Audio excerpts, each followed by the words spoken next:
Welcome back to our DIY Golf Club Restoration Beginner Series. We talked about safety, we talked about equipment, and now we're going to do the restoration steps themselves.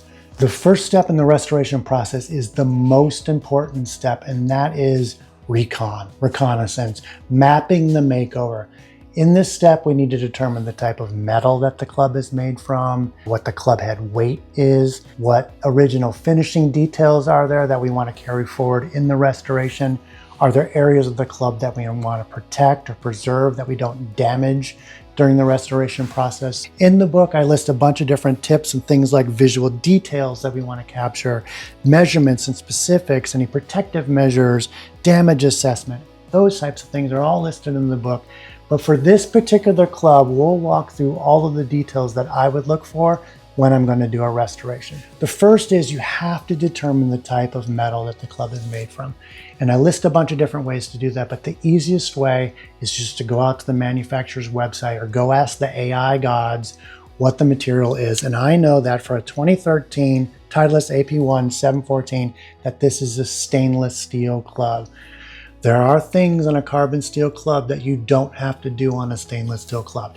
We'll do a carbon steel club on our sort of intermediate series, and those are easy as well. So don't sweat that one. But for now, start with a stainless steel club because these are the easiest. They don't require any additional protection. Next is the club head weight. We can't determine the weight until we get the club head off. There are two things you can't recover from in a DIY restoration. One is ruining the stampings. Like if there's things like a serial number and you sand or polish those away, you can't get that back unless you have a laser, and that's beyond the scope of this channel. The other one is club head weight. As we work through this process, we're removing, dust from the golf club, but that dust in aggregate has a weight, and you could remove, up to 2-3 grams of weight. So you need to decide, if you're going to play this club, preserving weight is probably the most important thing over chasing perfection. The more you chase perfection, the more imperfections you're going to find. And then again, the metal type, look it up. Don't screw that step up. There are steps in carbon steel that you do not have to do in a stainless steel club. Go find you a shitty club from a thrift store and make sure it's stainless before you start this process.